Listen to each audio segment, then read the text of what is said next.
Boa noite, irmãos. Graças a paz. Vamos dar início ao nosso estudo.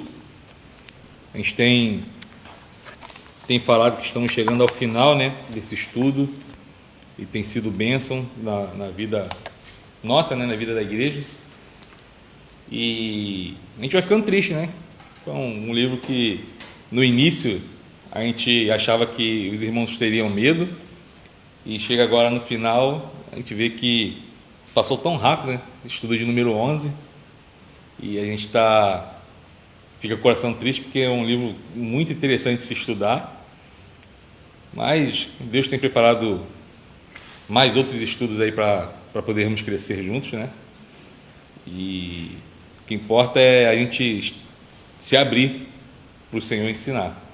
Ele quer ensinar, cabe a nós abrirmos o nosso coração para receber, esse conhecimento do Senhor. Então chegamos hoje na parte 2 do estudo. Semana passada, falamos sobre o aprisionamento do dragão, que é o Satanás, e a vitória da igreja, na parte 1, e hoje nós iremos falar na parte 2. Mas antes de começarmos, vamos orar, agradecendo a Deus por esse dia. Deus querido, nós estamos aqui na tua casa, Pai, primeiramente para te agradecer, porque o Senhor tem cuidado de nós. Muito obrigado, Senhor, pelo dia de hoje, pelo Senhor nos ter dado, Senhor, a oportunidade de realizarmos os nossos afazeres. Muito obrigado pela vida, Senhor, muito obrigado pela nossa saúde, muito obrigado, Senhor, pela família, e muito obrigado pela salvação em Cristo Jesus. Te agradecemos porque o Senhor nos trouxe até aqui a tua casa para podermos aprender mais da tua santa palavra. Te agradecemos porque temos os nossos irmãos através da transmissão que estão, Pai, diante ou do celular ou do computador para poder aprender, Senhor, da tua palavra. E te pedimos que em nome de Jesus o Senhor venha, Pai, a iluminar os corações aqui nesta noite, para que ao ouvir a tua santa palavra possa aprender do Senhor e a cada dia crescer em graça diante do Senhor. Assim nós oramos, no nome de Jesus Cristo. Amém.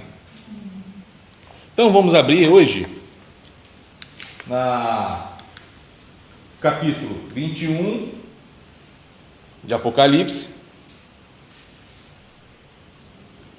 Apocalipse capítulo 21, e vamos até o 22, parte 5, ou versículo 5, parte 5. Versículo 5. A gente vai ter uma colinha lá.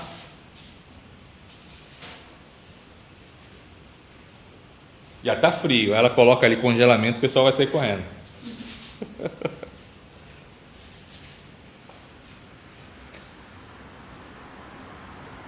Vamos lá em Apocalipse capítulo 21. Nós já lemos semana passada, fomos até o verso 5, vamos ler novamente hoje. Leremos novamente hoje.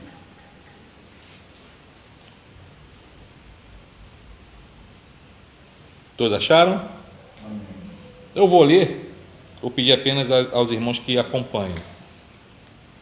Vi novo céu e nova terra, pois o primeiro céu e a primeira terra passaram e o mar já não existe. Vi também a cidade santa, a nova Jerusalém que descia do céu, da parte de Deus, ataviada como noiva, adornada para seu esposo. Então ouvi grande voz vinda do trono dizendo: Eis o tabernáculo de Deus com os homens. Deus habitará com eles. Eles serão povos de Deus, e Deus mesmo estará com eles. E lhes enxugará dos olhos toda lágrima, e a morte já não existirá. Já não haverá luto, nem pranto, nem dor, porque as primeiras coisas passaram.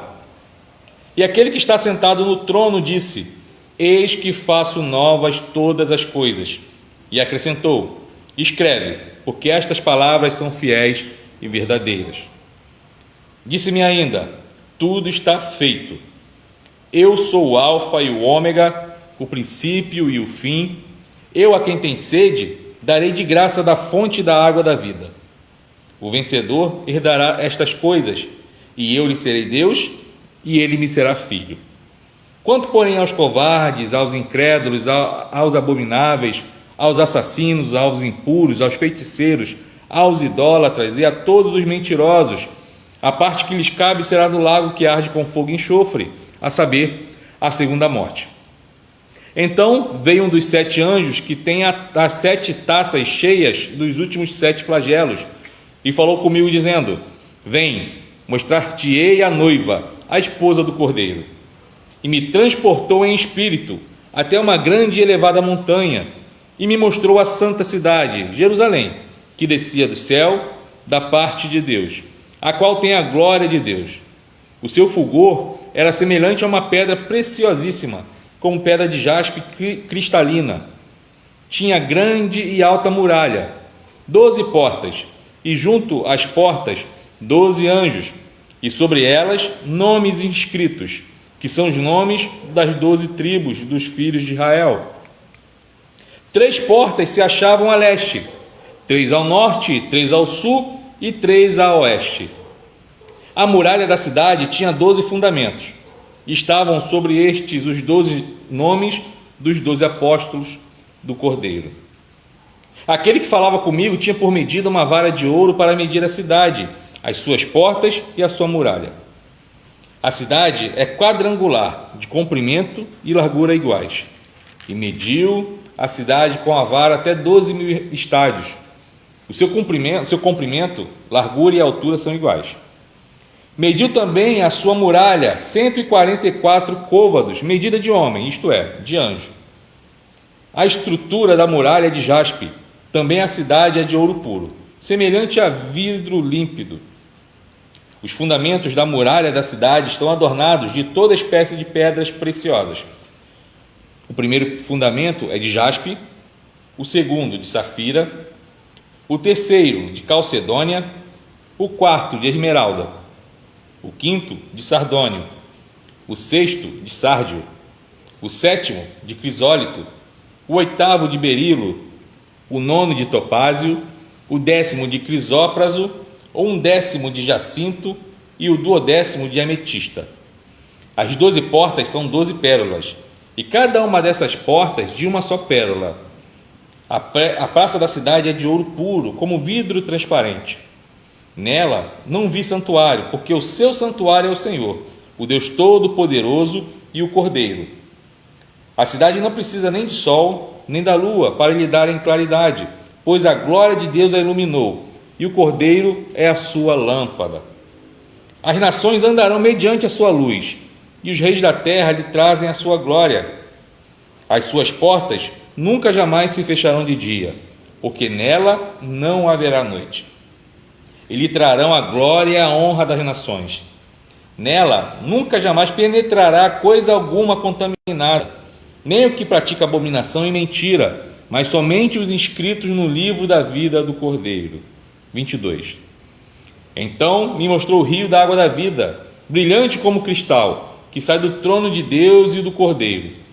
No meio da sua praça, de uma a outra margem do rio, está a árvore da vida, que produz 12 frutos, dando o seu fruto de mês em mês. E as folhas da árvore são para a cura dos povos. Nunca mais haverá qualquer maldição.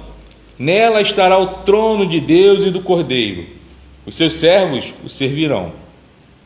Contemplarão a sua face, e na sua fronte está o nome dele. Então já não haverá noite, nem precisam eles de luz de candeia, nem da luz do sol, porque o Senhor Deus brilhará sobre eles, e reinarão pelos séculos dos séculos. Amém. Palavra do Senhor. Então, nós fizemos a leitura, do capítulo 21, 22 até a parte 5, nós lemos semana passada, e lemos novamente, só que semana passada passamos viemos do 20, caminhando do 20. Então hoje nós iremos falar sobre isso mesmo, sobre a vitória da igreja. Hoje eu não coloquei a figura, porque semana passada o Heitor viu o dragão. Aí eu falei, não vou botar a figura não, para não assustar o garoto. Então, hoje a vitória da igreja. Semana passada falamos sobre o aprisionamento de quem?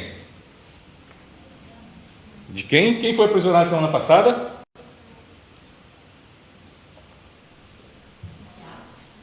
Quem? Gente, pode falar, gente. Que a gente vai falar assim, diabo, e baixei na madeira. Pode falar, gente.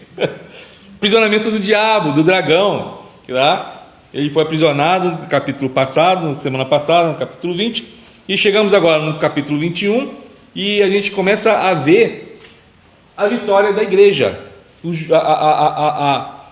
a festa, né, final, né? A vitória da igreja. Então, na introdução de hoje, neste segundo estudo desta sessão, abordaremos o capítulo 21 até 22:5, mais ou menos. Vimos anteriormente a derrota do diabo e o juízo final, capítulo 20.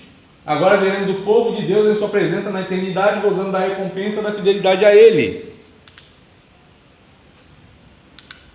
Então, vamos ver a vida da igreja com seu Senhor na Nova Jerusalém, do capítulo 21, 1 até o 22:5, nós já fizemos a leitura. Então a gente vai ver que o texto, ele, conforme os textos anteriores, eles se dividem em duas partes, tá? Os irmãos podem olhar aí, tá? Deixem a Bíblia aberta. Vamos ser crentes de Bereia, não é porque o pastor está falando que o pastor não está sujeito a erros. Eu também estou sujeito a erros. Domingo eu coloquei um versículo no boletim, no Salmo, que não tinha. De manhã o pastor também comete lápis, tá? É problema de DNA, data de nascimento avançado. Então às vezes o pastor esquece, ou coloca mais. Então vai dividir em duas partes. Então a gente vai ver que primeiro ele vai falar sobre a visão geral sobre a nova era inaugurada por Cristo. A gente vai ver ali que essa nova era está com E maiúsculo, tá? Não é nova era, é a era de Aquário, que nem muita gente achava antigamente. Fala, você não pode usar tal marca porque é da nova era, você não pode comprar tal equipamento que é nova era. Todo mundo lembra disso, né? Rodar o disco ao contrário, vai falar isso é nova era. Tudo era nova era. Então, não é essa nova era. Essa nova era, esse é maiúsculo, falando que é a era inaugurada por Cristo lá na glória, tá? Na glória, ou na terra, a gente vai ver isso mais à frente. E vai do verso 1 ao verso 8 do capítulo 21, depois do verso 9 do capítulo 21 até o verso 5, que foi o último versículo que nós lemos, vamos ver a descrição dessa cidade. Então vamos ver que existe uma nova era, uma nova época na vida dos remidos, e depois vamos ver aonde esses remidos estarão, que é do verso 9 do capítulo 21 até o verso 5 do capítulo 22. Isso tudo lá na cidade santa, a Nova Jerusalém, que desce do céu, que é a noiva. Então do verso 1 ao verso 8 vamos ver que existe, deixa eu ver se está ali, existe uma visão geral sobre a nova era inaugurada por Cristo. Então os irmãos vão acompanhando aí na sua Bíblia. Então esta nova era é apresentada em 3 aspectos, tá? João apresenta essa nova era em 3 aspectos. Primeiro aspecto, a gente vai ver do verso 1 ao verso 4. Ele vai falar o quê? O que estará ou não estará presente. Então o que estará presente, João apresenta através da palavra vi. Pode reparar no verso 1 e no verso 2 do capítulo 21. Ele vi novo céu e nova terra. Depois do 2 ele vi também. Então ele apresenta o que está presente, que estará presente, com a palavra vi, verso 1, verso 2. Depois ele vai mostrar o que deixará de existir. E ele vai falar o que? No verso 1, parte B, e o verso 4. Pode reparar aí, verso 1, parte B, vai falar assim: e o mar já não? Isso. E no verso 4, ele diz o quê? Ele diz: enxugará do olho toda a água, a morte já não existirá, já não haverá luto, pranto, dor. Então ele começa a falar o que vai ter e o que não vai ter, tá bom? Então isso do verso 1 ao verso 4. Então no verso 1 ele começa a falar que haverá um novo céu e uma nova terra. Olha só, um novo céu e uma nova terra. Céu e terra é uma expressão que indica a totalidade da criação, tá? Toda a criação. Vamos lá em Gênesis 1. Deus criou o que? O céu e a terra e tudo que contém, e ele viu que tudo era bom. Então quando fala céu e terra, está falando dessa totalidade da criação. Estão formando agora um novo meio ambiente que haverá harmonia. Como ser humano, a natureza será resgatada do poder do pecado. Vou pedir um irmão que abra em Romanos 8, verso 20 a 22.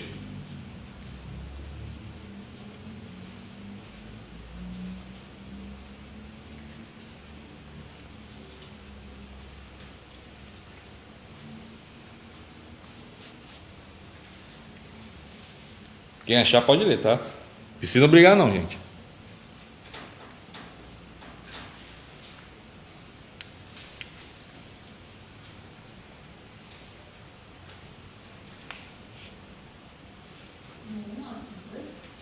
Não, Romanos 8, 20 e 22. 20 a 22.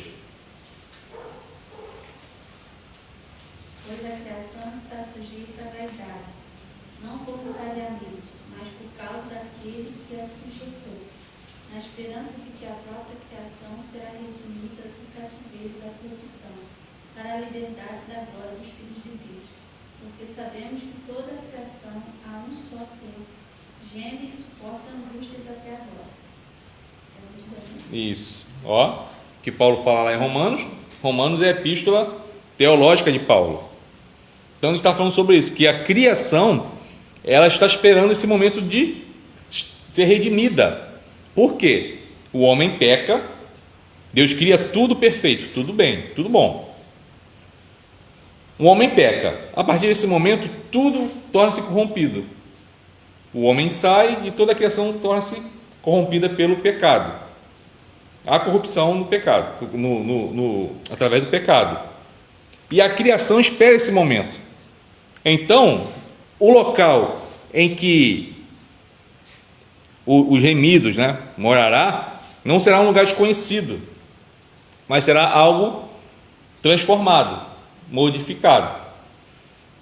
A gente tem que entender o seguinte, que Jesus ele sobe, tá? Nós vimos isso, se não me engano, no início dos estudos, e vimos também isso lá no estudo sobre escatologia. Mais uma vez eu convido os irmãos que não assistiram para assistir lá no YouTube, tem lá no YouTube da igreja, tá? No canal da igreja, os estudos de escatologia, tá bom? Os irmãos que talvez estejam assistindo a primeira vez aí pelo Facebook, eu vou falar qual é o endereço aqui, tá? É só colocar lá, Primeira IPS Saquarema IPS. Primeira IPS, Saquarema, IPS, que vai aparecer lá. Ou coloca Primeira Igreja Presbiteriana de Saquarema, que vai aparecer também. Então nós vimos isso lá, de que o Jesus ele sobe, depois ele desce, tá? Com os seus. Jesus ele sobe e desce igual umas vertentes que tem aí não, tá? Ele sobe, depois ele desce, ele recebe os seus nas nuvens e desce com eles. Depois disso, vocês não vão ouvir mais falando que Jesus subiu novamente. Vocês ouvem? Ninguém nunca reparou nisso, né? Não diz, tipo assim, e Jesus subiu para a sua glória. Não. Por quê?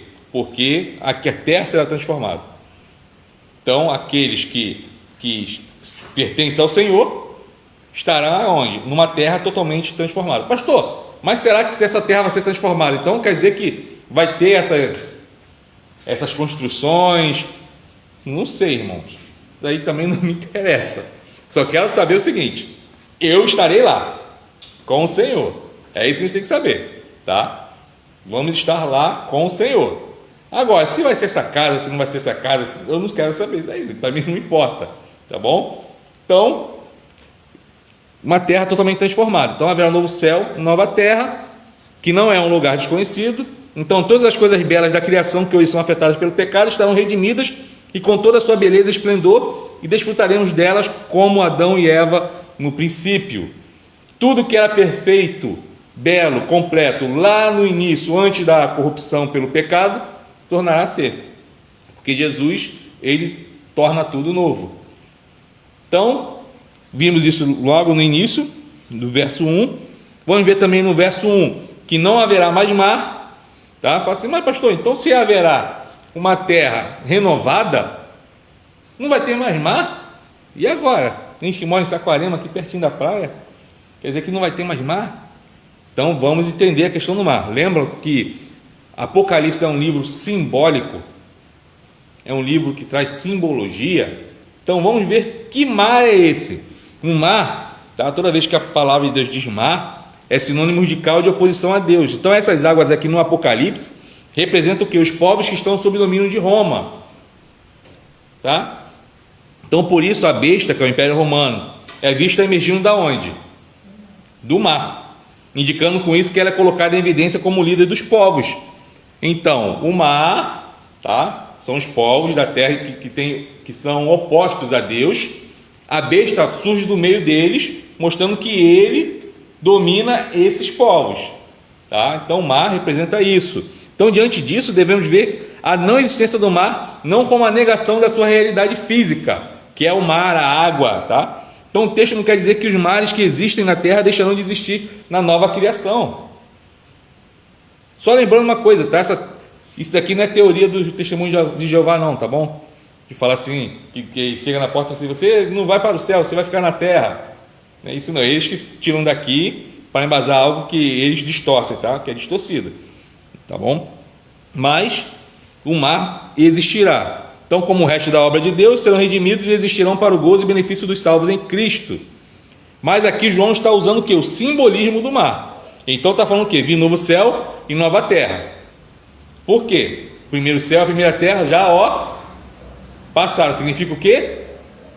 Foram transformados, redimidos. E fala, e o mar? Quem é o mar? Os povos que habitam aonde? Nessa antiga terra, certo? Essa antiga terra que existia. Vou falar no antigo céu porque ninguém está lá morando no céu. Então, estão tentando ir para Marte, né? Mas ninguém vai para Marte. Então, assim, isso já não existe mais. A oposição a Deus, esse reino do mundo que se levanta cada vez mais contra os santos, os eleitos de Deus, não existirá mais.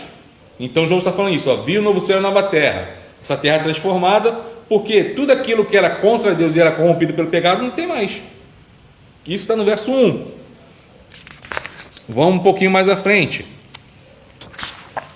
já no verso 2 e 3. Então fala que haverá nova Jerusalém que desce do céu, lá no verso 2 ao verso 3. Então ela aqui está vestida como o quê? Como noiva. Esta Jerusalém que desce do céu está vestida como noiva. Então esta indicação é importante, porque lá no capítulo 19, versos 7 e 8, os irmãos podem dar uma olhada aí,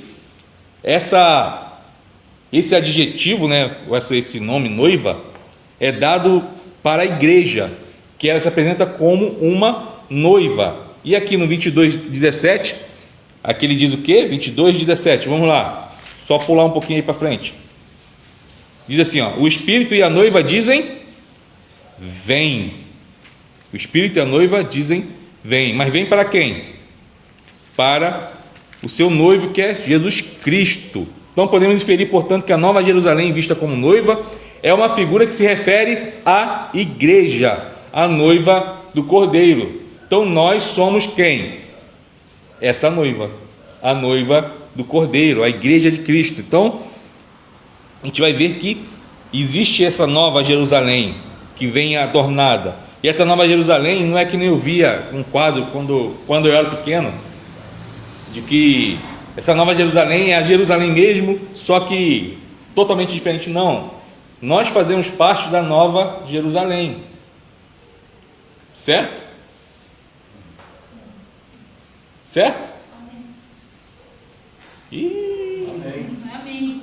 Eu sei que está frio, irmãos, então vamos falar forte. Amém. Amém. Isso, nós fazemos parte dessa nova Jerusalém, o povo eleito de Deus, reunido. Quem é essa nova Jerusalém? Os irmãos vão lembrar dos estudos anteriores, tá? E dos sermões. Nova Jerusalém, antigamente existia o povo que era os judeus. Aí o que acontece? Chega os judeus e nós somos enxertados na árvore, gentios. Então agora não existe os judeus eleitos, agora existe o quê? O Israel de Deus, são os eleitos. E esse Israel de Deus é composto de quem? De todos aqueles que creem em Cristo como Salvador, judeus ou gentios. Lembra? A gente está expondo a carta de Paulo aos Gálatas, que fala sobre isso. Os judaizantes falavam que eles traziam no corpo a marca da aliança. Aí eu me lembrei até daquele canto que tinha: eu tenho a marca de Cristo em mim. Eles falavam: não, nós somos os corretos, porque nós trazemos na carne a marca da aliança. Vocês gentios não, são incircuncisos. E Paulo vai e briga com eles. Mas aí, se os irmãos quiserem saber o restante da história, todo domingo de manhã estamos expondo a Epístola de Gálatas. Mas, por quê? Eles achavam que somente eles eram o povo escolhido. E Paulo, na Epístola de Gálatas, está mostrando que não. Ele leva a Tito, um gentio, para mostrar a conversão, que esse evangelho que era pregado lá em Jerusalém, agora também é pregado a gentios, e é o mesmo evangelho que transforma. Então agora todos nós, que nós somos gentios, tá? A não ser que tenha alguém aqui de descendência judia, mas todos nós somos gentios, mas nós fazemos parte desse novo Israel, vamos fazer parte dessa nova Jerusalém, que é a noiva. Então todos nós fazemos parte da noiva de Cristo. Os nossos irmãos passados, os nossos irmãos dessa época e os irmãos até a volta do Cordeiro. Então é essa nova Jerusalém que desce do céu vestida como noiva, que lá no verso 17 do capítulo 22 diz o quê? Junto com o Espírito. O Espírito da noiva dizem: vem para o seu noivo. Quem é o noivo da igreja? Jesus Cristo. Por isso que eu sempre falo, eu tenho um temor terrível, terrível ou não terrível, temor terrível no sentido assim de ser tremendo, um temor pela igreja de Cristo. Porque o noivo não gosta que maltrate a noiva dele. Quem é casado aqui, tá? Alguém gosta que alguém maltrate seu cônjuge? Ninguém gosta. Imagine Cristo com a noiva dele. Por isso que nós temos que ter zelo pelas coisas do Senhor, porque a noiva é dele, não é nossa. A noiva é dele. Por isso que nós temos que cuidar, ter esse zelo. Desculpa pelo parênteses que eu abri no estudo, tá? Mas a gente tem que falar sobre isso. Temos que ter esse zelo pelas coisas do Senhor, porque é a noiva. E um dia o noivo vai cobrar. Um dia o noivo vai cobrar. E o noivo vai cobrar não como o pastor vai cobrar. Que o pastor pode chegar assim e ficar com pena. Aí fala assim: não vou puxar tanta orelha assim não, vou dar uma aliviada. Mas o noivo não vai fazer isso não. Então por isso que a gente tem que ter um zelo terrível, tá? Terrível não no sentido terrível de coisa horrorosa, mas terrível assim, tremendo, grande, um zelo grande pelas coisas do Senhor. Então quando eu falo assim, às vezes são coisas bobas, né? Coisas bobas que a gente fala, não só o zelo espiritual, mas também pelas coisas do Senhor. Eu falo que quando você vê um banco fora do lugar, você bota ele para o lugar, você está cuidando, está tendo zelo pela casa do Senhor, aonde fica reunido o quê? A noiva do Senhor. Então quando você trata o irmão ou qualquer outra coisa, você cuida da noiva do Senhor. Então vamos cuidar da noiva do Senhor, todos nós, eu, você, todos nós, os irmãos que estão em casa, vamos ter zelo pela noiva do Senhor, porque o Espírito e a noiva dizem: vem, e o noivo vem. Como seremos achados? Como nós, noiva, seremos achados? Então a noiva tem que ter as vestes brancas.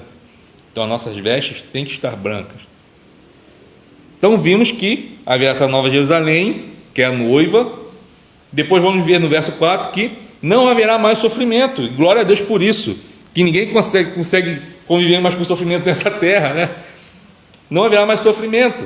Está lá no verso 4, dizendo que não existirá o quê? Luto, morte e dor e pranto. Então não haverá morte, não haverá luto, não haverá pranto e não haverá dor. Então as lágrimas e o pranto, bem como a morte e o luto decorrente dela, que foram trazidos aos cristãos pela perseguição e que no decorrer dos tempos têm vindo sobre aqueles que são fiéis a Jesus Cristo, não existirão mais. João, ele fala para os nossos irmãos daquela época, fala assim, ó, isso tudo que vocês estão passando, pode ficar tranquilo que vai acabar. Vai chegar aquele dia que não vai ter mais morte. Ninguém vai perseguir mais, porque esses inimigos já estão derrotados. Então não vai ter mais morte, não vai ter mais luto, não vai ter mais choro, não vai ter mais dor. Esse dia chega, espera. Quando tudo isso for renovado, não haverá mais isso. E vamos lembrar que esses, tá, que foram perseguidos, que foram mortos pela besta, tá, e que é o império, foram mortos pela perseguição, eles foram tidos como derrotados. A besta se achou vitoriosa, mas um capítulo depois, nós vimos no estudo, que quem está cantando hinos de vitória são os salvos, aqueles que foram perseguidos, que foram mortos. E João, ele é bem específico, ele fala que foram mortos pela besta, quer dizer, a perseguição alcançou esses irmãos. Então não haverá mais sofrimento. Todos os nossos sofrimentos aqui nessa terra, seja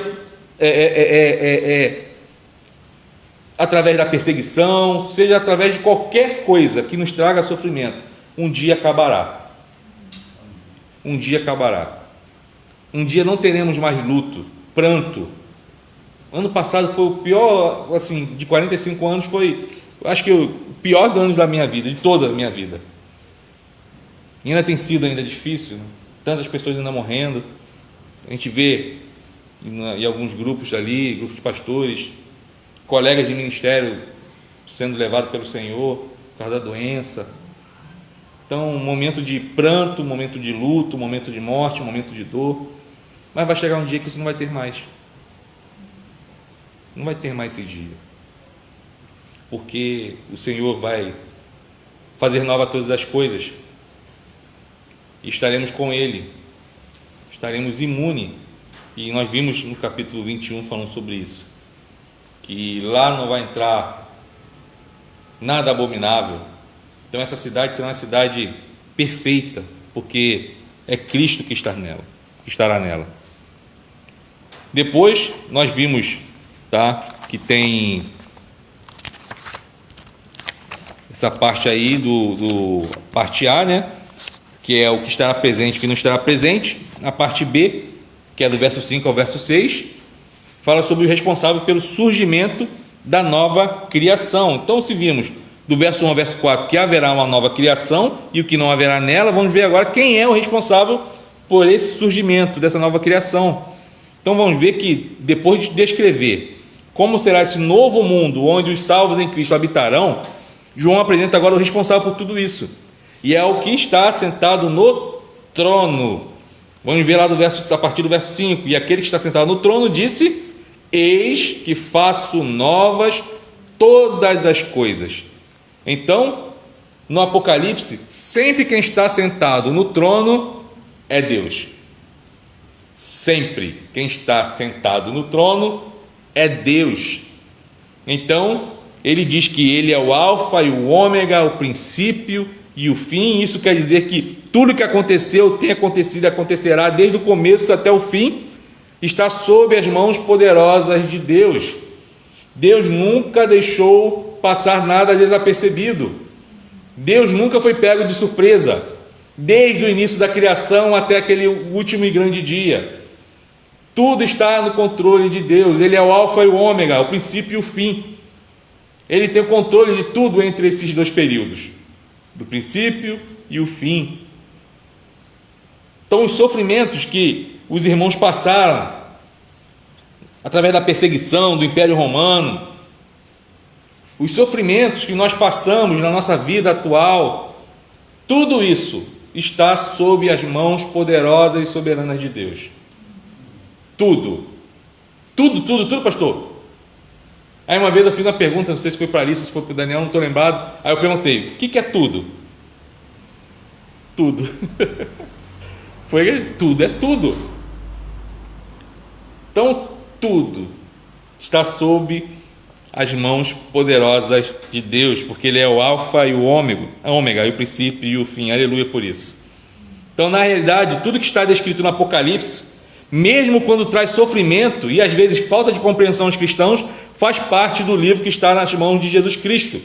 Capítulo 5, verso 7, vamos lá. Sei que o tempo é veloz. 5, 7 diz assim: veio, pois, e tomou o livro da mão direita daquele que estava sentado no trono.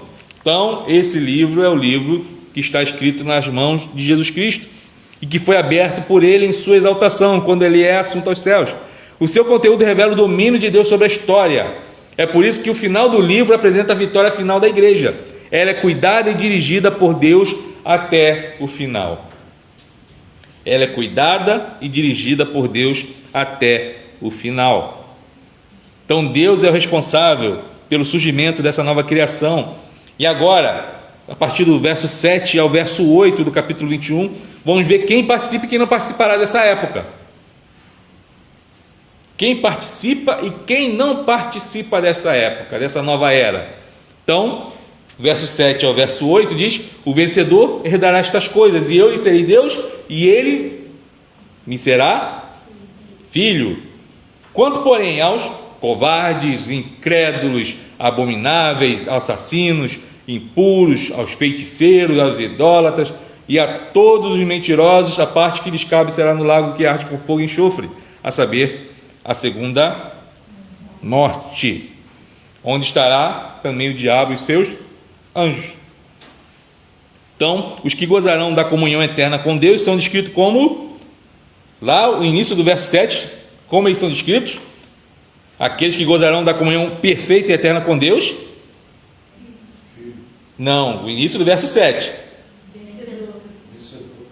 Então, eles são descritos como vencedores, os que gozarão da comunhão eterna com Deus. Então, eles são os que não assimilaram os valores de Roma, ou não assimilaram os valores do mundo. É aqueles que permaneceram com as suas vestes puras, limpas.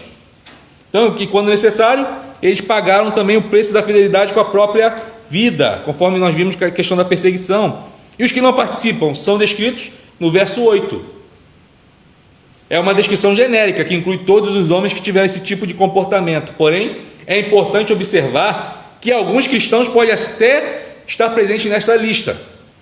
E aqui os cristãos estão entre aspas. É significativo que ela comece com os covardes. Poderia ser uma referência aos cristãos que não tiveram coragem de assumir sua fé até os últimos limites. Muito interessante isso, né? Um momento de perseguição, Roma fala, adore ao imperador. Tem aqueles que falam, não vou adorar o imperador. Mas tem aqueles que falam assim, calma aí, acho que dá para ir no culto, né? Termina às 8. Então dá para pegar ainda o sermão lá no templo lá do imperador, né? Dá para assistir, dá para chegar no amém lá no culto lá do imperador. Dá para fazer os dois, né? Para fazer uma média, né? Então esses são os covardes, que não chegaram, não botaram o pé no chão e falaram assim, eu não vou me ajoelhar diante do imperador. Não vai? Bom, toca fogo. Joga lá para um bichinho estraçalhar aí lá na arena. Passa a espada no pescoço. Então esses, tá, que tiveram essa atitude são chamados de covardes. E já me perguntaram uma vez, pastor, covarde?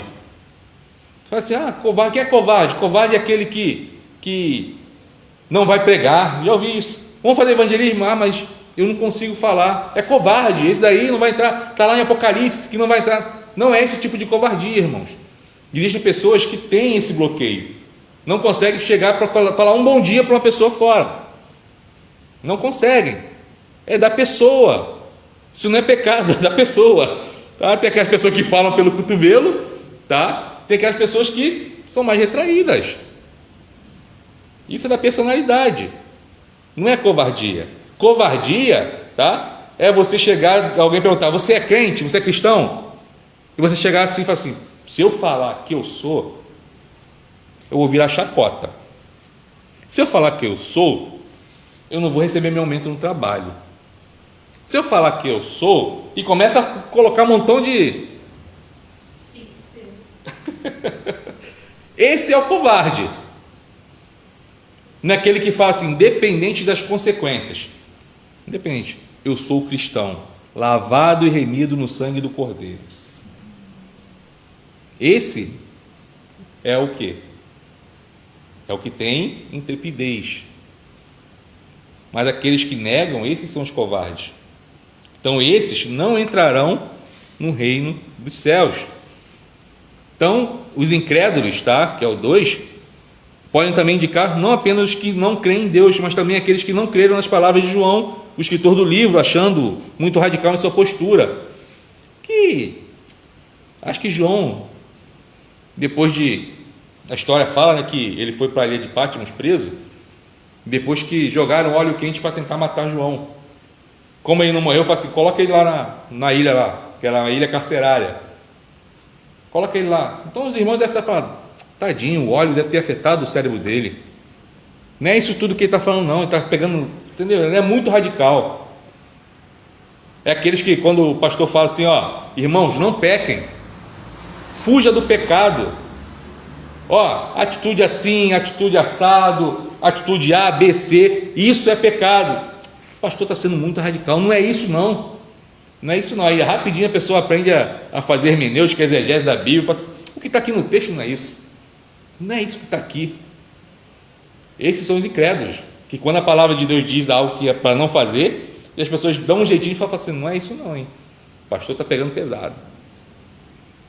E começam a fazer inferências na palavra de Deus para dar a base ao pecado. Esses são enquadrados no incrédulo, tá? Porque a gente acha que incrédulo é quem? É aquele ímpio que está lá fora, com um copinho de cerveja, com o cigarro dele, no pagode. Esses são incrédulos. Aquele que você entrega um folheto e vai, rasga, joga fora. Esse aí é ímpio. Se não se converter, vai para o inferno. Vai falar que ninguém nunca fez um julgamento desse. Não quero que ninguém fale assim, não. Eu faço, não, pastor. Daqui não é confessionário, não, tá, irmão? Nem os irmãos de casa não coloquem aí também lá, aí no chatzinho aí da transmissão, assim, eu já fiz isso, pastor. Não. Mas quem nunca fez um julgamento desse? Achando que incrédulo é aquela pessoa que está lá fora. É aquela pessoa que se ajoelha na esquina para fazer um despacho. E você passa e fala assim, isso daí é incrédulo, vai para o inferno. Amanhã, o amor de Cristo, a graça do Senhor vem sobre a vida dessa pessoa. E essa pessoa passa a dar um testemunho extraordinário. Esse incrédulo é aqueles que estão dentro da casa do Senhor e não acreditam no que a palavra do Senhor diz. Infelizmente, independente de denominação, no nosso país, as igrejas evangélicas estão lotadas de pessoas assim, desses tipos de incrédulos. Aqueles que olham para a palavra e falam assim, não é isso aqui não. Pastor, está... A Cláudia deve ter brigado com o pastor em casa, que hoje o sermão só bateu pancada, então não está muito legal lá, então não é isso que ele quer falar não. Incrédulo é isso. A pergunta para todos os irmãos da transmissão e daqui, pergunta retórica, será que, colocar no meio, nós nos enquadramos nesses incrédulos? Para pensarmos,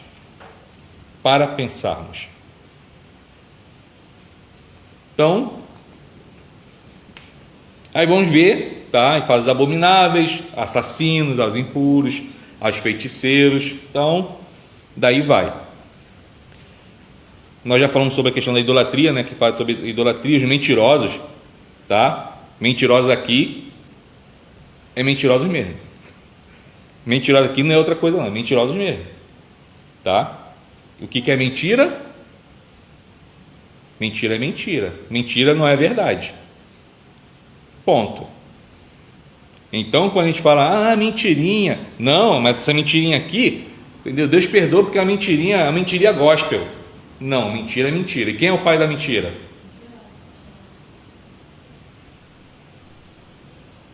Quem é o pai da mentira? O diabo. Quando nós mentimos, ele está assim na minha cabeça, assim, na nossa cabeça. Oh, meu filho, tenho muito orgulho de você. E aí? Essas pessoas não estarão na nova Jerusalém, no novo céu e na nova terra. Onde você quer passar a eternidade? Aonde você quer passar a eternidade? Não é para a gente pensar todos os dias? Não é para a gente pensar em todas as nossas atitudes? Eu não me enquadro aqui no assassino, no impuro, no feiticeiro, tá? Que feiticeiro aqui não é só aquele que faz feitiçaria, tá bom? Mas e no idoso? Não, no idólatra. Quando coloca alguém no lugar de Deus, ou algo no lugar de Deus. Que essa é a tentação que temos constantemente, de tirar Deus do centro e colocar qualquer coisa lá, família, dinheiro, trabalho, viu? Mentirosos. Não, é só uma mentirinha. E eu falo sempre para as crianças lá em casa, tá? Ali está de testemunha aqui. Eu falo sempre lá em casa para as crianças. Existem duas pessoas que sempre vê tudo: Deus e o diabo. Deus e o diabo. Talvez a mentirinha não seja na frente de ninguém, mas sabe que tem duas pessoas ali: Deus e o diabo.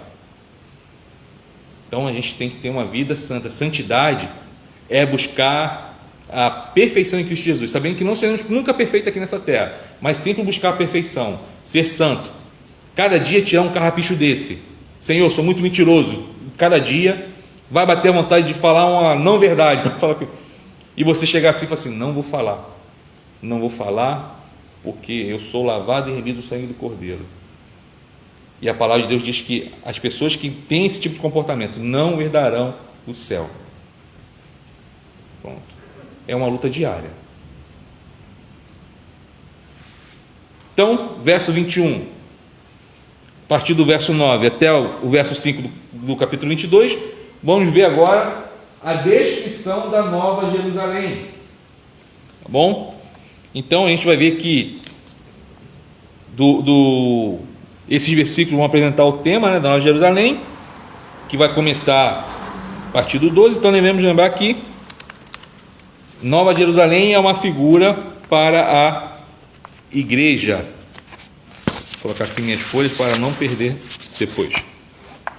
Então a gente vai ver que, assim como a Babilônia simbolizava Roma, a Nova Jerusalém simboliza a igreja. Nós já falamos, né, que é a noiva de Cristo.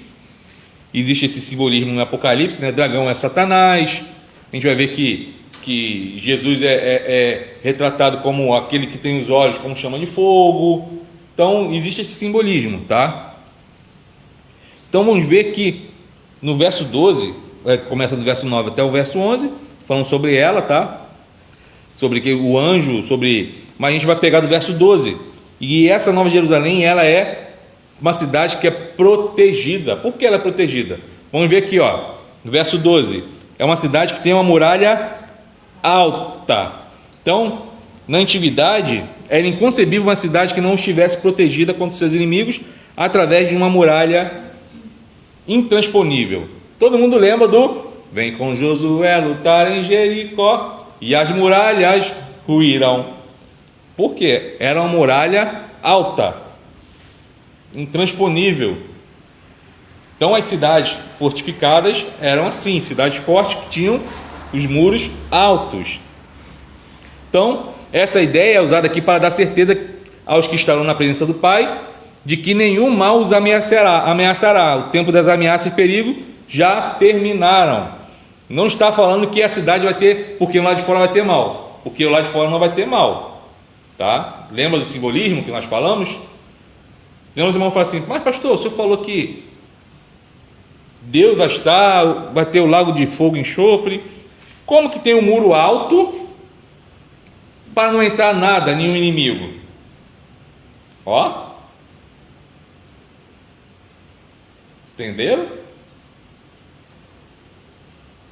Se existe o lago de fogo e enxofre, onde estarão os inimigos de Deus e os inimigos da igreja, por que tem muro alto que é a proteção? Não está dizendo aqui que a cidade, tá? Nova Jerusalém, a nova terra, vai ter cidade alta, vai ter um muro alto. E daqui é uma simbologia para os irmãos, tá? Terem a ideia de que só haverá quem lá? Só Deus. E onde Deus está, não há mal. O mal vai acabar, vai extirpar. É proteção, estarei seguro eternamente nos braços do Senhor. É isso que João está passando para os nossos irmãos que estão lá, passando por esses problemas. Você pode ficar tranquilo que o mal não vai mais te atingir, não vai mais te pegar. É essa a ideia que João está passando para os irmãos, tá? Então tem que explicar isso para depois falar assim, a palavra de Deus, mas tem um negócio aqui que não está encaixando essa peça aqui. É isso que está escrito aqui, tá, irmãos? Esse muro alto é para mostrar para os irmãos, confortar os irmãos que estão em perseguição, que estão sendo assolados pelo inimigo, de que eles terão esse descanso. Eles podem estar descansados porque não terá inimigos mais correndo atrás dele. Então é esse muro alto, tá bom? Então vemos que tem essa questão da proteção, mostrando aos irmãos. É uma cidade onde Deus estará presente intensamente no meio dela, tá bom? Que está no verso 16. Pode olhar aí, ó. Certo? Os irmãos olharam aí, né? Então a cidade, ela também é uma cidade que é preciosa. A gente vai ver do verso 18 ao verso 21. Uma cidade que é preciosa porque ela é feita de jaspe, de pedras preciosas, de ouro. Então uma cidade preciosa.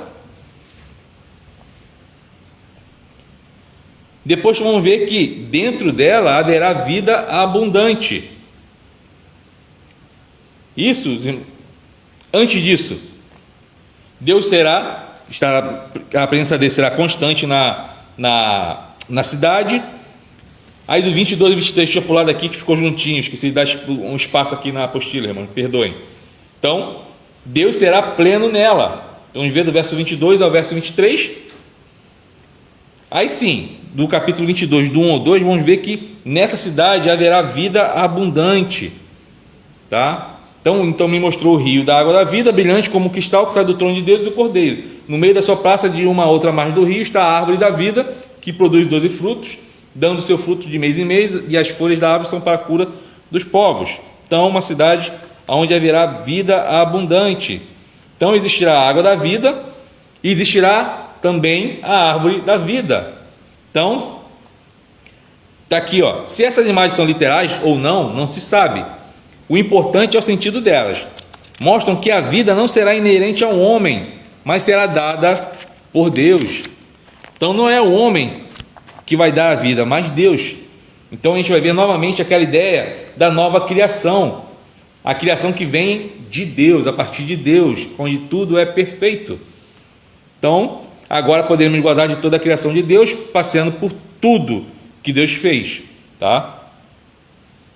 Aí vem a conclusão. Eu falei que não ia correr hoje, para compensar os outros estudos que eu terminei quase 8h30.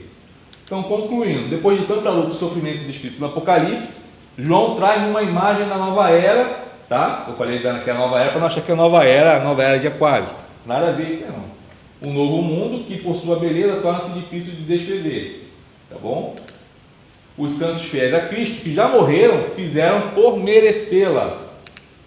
Não que tenham sido salvos por suas obras, mas porque elas evidenciam sua fidelidade e amor a Jesus. Eu sempre explico isso, tá? Nunca vou me cansar de explicar isso. Se Deus permitir que eu fique velhinho, eu vou ficar velhinho, tá? Sem dente, falando sempre isso. A salvação não é pelas obras, é pela graça, pela fé em Cristo.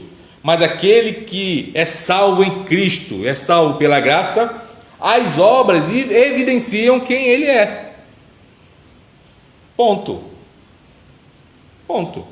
Então, se você tem boas obras e você sabe que você é salvo em Cristo, significa que não é pelas obras que você foi salvo, é pela graça. Mas você faz as obras porque você já é salvo. Outro exemplo que eu gosto de falar é a questão no momento do ofertório, né? Eu gosto de explicar assim: você não vai dar a sua oferta, o seu dízimo, porque Deus vai te dar mais. Assim, não, vou colocar aqui porque Deus vai me dar. Não, você coloca porque Deus já te deu. Porque Deus já te deu. É tanto que você está tendo a oportunidade de colocar ali, porque Ele te deu. Não é o contrário. Fala assim, não, eu vou fazer uma pegadinha com Deus, eu vou colocar aqui um valor, ele não está olhando mesmo, porque na hora que bater lá no fundo do gasofilaço, na hora que o tesoureiro abrir lá, ou quem for que abrir, vai aparecer lá e Deus fala assim, meu Deus do céu. Deus vai falar, meu Deus do céu. Eu falo assim, vou ter que agora dar mais, porque ele colocou isso. Nunca que nós devolvemos ao Senhor, é porque Ele já nos deu. Mas pastor, é uma moedinha só. Amém. Você está dando aquela moedinha porque Ele já te deu. Conseguiram entender? Mesma coisa, nós fazemos boas obras porque nós já somos salvos. E a nossa obra mostra a quem nós servimos. Então, ao invés de morarem na Nova Jerusalém eles mesmos, e nós também seremos a cidade santa de Deus. E o novo mundo não será novo no sentido de algo estranho ou desconhecido, mas será este mesmo mundo onde moramos, mas renovado e redimido como nós, onde habitaremos em perfeita harmonia e comunhão para sempre. Aleluia. Então, estaremos na Nova Jerusalém. Semana que vem, vamos fazer a conclusão de todos esses estudos. Será a conclusão da conclusão de todos os estudos. Então, vamos fazer a conclusão e vamos terminar o estudo de Apocalipse. Com tristeza e pesar no coração, mas vamos terminar. E Deus tem já separado coisas abençoadoras para estudarmos, tá? Então a gente vai mais à frente falar o que nós iremos estudar. Então não gosto de dar spoiler não, então os irmãos, tá? Mas são coisas para abençoar a nossa vida.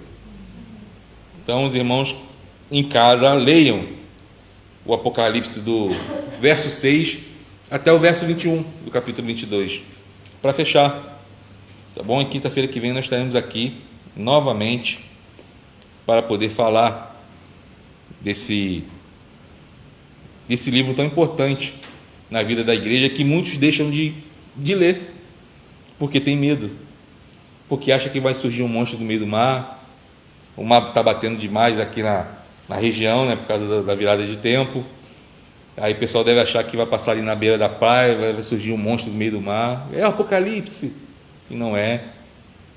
Então não vai passar dragão voando com 10 cabeças, não vai passar isso, não é isso. Então o livro não é para dar medo, trazer medo ao nosso coração, mas conforme nós falamos, como tema central do estudo, trazer esperança, diante de tanto sofrimento que nós estamos passando, pandemia, situação política, econômica, não só no nosso país, mas mundial. Nada melhor do que estudar Apocalipse. A palavra de Deus nos diz que tudo isso vai passar. Tudo isso vai passar. Os nossos sofrimentos hoje vai passar. Vai chegar aquele dia em que estaremos eternamente com o Senhor. Não terá pandemia, não terá crise política, econômica, social, moral, ética. Não terá nada disso. Não haverá. Isso é mensagem de esperança, não é? Está no Apocalipse. E às vezes alguns irmãos da igreja no sentido genérico geral, alguns irmãos da igreja deixam de ser alimentados por esse livro com medo. Aí lê só as 7 cartas, aí chega no finalzinho do 22, aí do 21, finalzinho do 21, 22 lê, aí fala assim, não, um livro legal. Mas porque não entende. E infelizmente, os irmãos não entendem e infelizmente tem aqueles que não querem explicar o que significa. Isso que me deixa mais triste, de saber que tem pessoas com conhecimento teológico para poder ensinar e não ensinam. Como eu disse desde o início, a minha pretensão não é me tornar um expert em literatura apocalíptica. Eu parto do seguinte pressuposto: os irmãos aprendem, eu aprendo junto.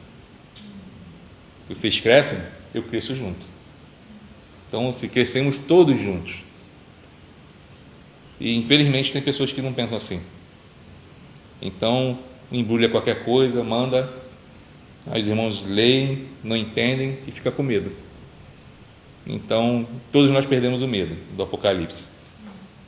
Eu tenho certeza absoluta que desde o primeiro estudo até o de hoje, os irmãos têm deitado toda quinta-feira para dormir e não têm sonhado com monstros correndo atrás. Não tem. Mas eu tenho certeza absoluta em Cristo Jesus que quando os irmãos passam daquele portão para casa, saem renovados na esperança. Então que a gente possa continuar crescendo na graça do Senhor e no conhecimento da Sagrada Escritura do Senhor, porque essa é a palavra de Deus. Amém?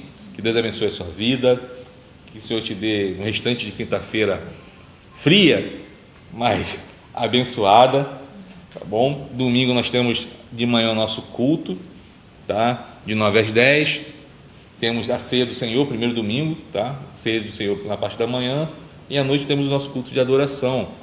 10 horas, domingo de manhã, temos a nossa escola bíblica dominical, tá? Estamos estudando aquela apostila sobre integração, discipulado, e estamos fazendo aquela classe geral, né?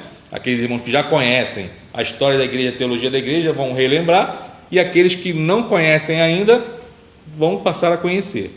E no final dos estudos, todos nós teremos o mesmo conhecimento. Esse é o meu desejo, que todos nós tenhamos o mesmo conhecimento, que ninguém saiba mais do que ninguém. Todos nós somos irmãos, mesma família. Então todos nós teremos o mesmo conhecimento.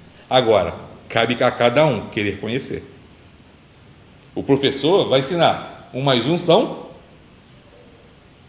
2. 1 mais 1 são 2. Vai ter aquele que vai aprender. Vai ter aquele que vai falar assim, a ideia é fácil. Mas quando no dia da prova, 1 mais 1, 1 mais 1, 1 mais 1, 11. Aí já era. Aí o professor vai lá e errado. Ok?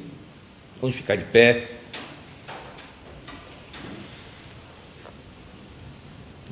Filha, ora para a gente terminar.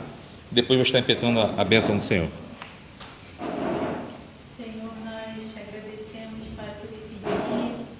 Te agradecemos, Pai, por estar mais um dia na tua casa. Te agradecemos, Senhor, pelas tuas misericórdias que se renovaram sobre a nossa vida. E te pedimos, Pai, que todo esse ensinamento que aprendemos hoje, através da tua palavra, através da vida do teu servo, venha trazer a nós, Senhor, o despertar, Pai, a esperança em nós, a cada dia, de que Tu tens cuidado de nós, Tu tens preparado um lugar para nós, já preparaste, Senhor, e que nesse grande dia, Pai, que não sabemos, mas que nós iremos estar contigo, Senhor, nesse novo céu e nova terra, Pai. Amém, Senhor. Nessa cidade santa. Obrigada, Senhor, porque ali não haverá choro, não haverá pranto, não haverá luto, não haverá lágrimas, Senhor, e Tu estarás conosco, Senhor. Obrigada por isso, pelo Teu amor tão grande, Senhor, por nós. Obrigado, Senhor. Por ter nos resgatado, Pai, do império das trevas. E temos hoje, Pai, Teus filhos, Teus amigos. Senhor, nós Te agradecemos e Te louvamos, Pai. Por isso nós Te pedimos, a cada dia, Senhor, aviva em nós a esperança que há em Ti. Amém. A esperança, Senhor, de que tudo isso vai passar, Pai. Todo sofrimento, toda dificuldade, Senhor, toda luta, porque nós sabemos que em Ti, Senhor, vem o nosso socorro e em Ti, Senhor, nós esperamos. Sim. Por isso, Pai, nós Te agradecemos e nos ajuda, Pai, a cada dia mais aprender a Tua palavra e colocá-la no nosso coração, Senhor. Guardar no nosso coração para não pecarmos contra Ti. Não termos, Senhor, nenhum tipo de incredulidade, Senhor. Termos fé na Tua palavra a cada dia, Senhor, e cremos a cada dia nas Tuas promessas. E a Tua promessa que diz que Tu estarias conosco até a consumação do céu. Amém. Pai, obrigada por tudo, Senhor, pelo Teu grande amor. Em nome de Jesus nós Te agradecemos. Amém. Amém. Que a graça do nosso Senhor e Salvador Jesus Cristo, o amor de Deus, o nosso eterno Pai, as doces e eternas consolações do Espírito Santo repousem sobre vós, sobre os vossos familiares e sobre todo o povo de Deus espalhado por toda a terra, não somente agora, mas para todo sempre. Amém. Deus abençoe.